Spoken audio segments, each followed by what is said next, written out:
Inanunsyo ng bagong Senate Blue Ribbon Committee Chairman na si Senator Erwin Tulfo na di muna tuloy ang nakaschedule sanang pagdinig bukas. Live mula sa Senado, nasa frontline ng balitang yan, si Mobile Journal Merimon Reyes. Merimon, may reaksyon na ba rito ang mga dating nasa Blue Ribbon Committee?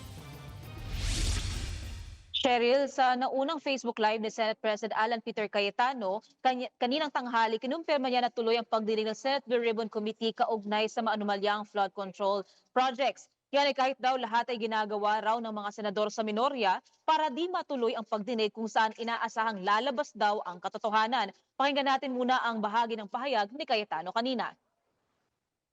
Ang balak talaga ay agawin ang mga committees, kaya kung sila ay nag-walk out, kami naman ay gumamit din ng parliamentary tool na hindi magkaroon ng quorum para nga maprotektahan ang katotohanan. Sa Friday ay meron din schedule po ang ating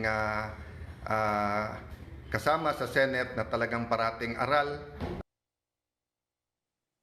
Pinakita rin ni Cayetano na kasama niya si Senator Rodante Marcoleta na mangunguna sa subcommittee sa Blue Ribbon Committee. Nasabi pa nga kanina ni Cayetano, siya raw ang man of the hour. Nag-uusap sila para sa gagawing hearing bukas kung saan may malaki raw silang pasabog. Narito ang bahagi ng pahayag ni Senator Marcoleta.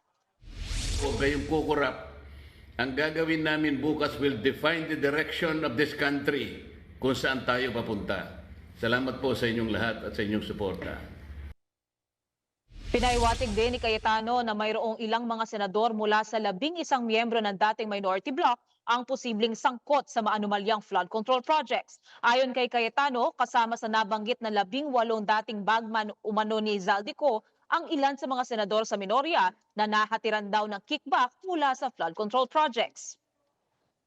Maybe some of them have a reason na mag-ingay, lumaban, i-discredit yung Blue Ribbon kasi especially pagdating dun sa 18 Marines na banggit din ang pangalan nila, allegedly nahatiran din ng malay-maleta. Please pray for us kasi may individual circumstances ang bawat isa and marami kaming hindi kontrolado, di ba? And yung pagdating ng mga witnesses.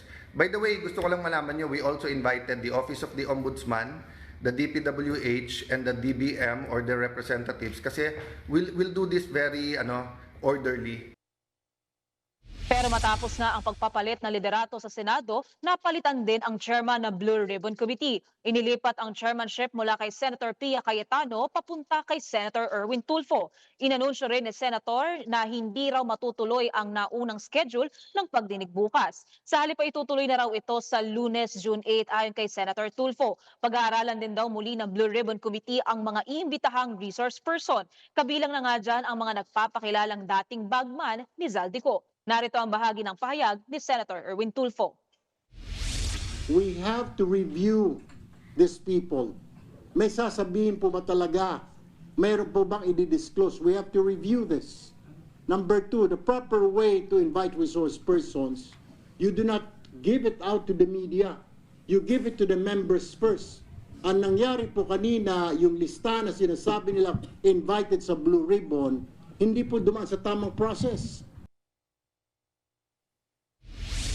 Cheryl, kanina pagkatapos nitong mabilisang press con kay Senator Tulfo, nag-live stream ulit. Wala, mga 2 oras na ang lumipas si Senator Cayetano at nasabi maglalabas daw siya ng notice sa Office of the Sergeant at Arms sa Secretariat ng Senado na gawing open ang Senado bukas dahil ipagpapatuloy daw ang pagdinig ng Blue Ribbon Committee. Ito yung schedule talaga dapat bukas na ang mamumuno noon ay si Senator Pia Cayetano. Pero ang aabangan natin kung matutuloy ba ito dahil si Senator Erwin Tulfo sa bagong liderato ngayon ang namumunuan sa Blue Ribbon Committee na sinabi, Lunes ang target date ng pagbabalik ng pagdinig ng Senate Blue Ribbon Committee. Yan muna ang latest mula dito. Balik sa iyo, Cheryl.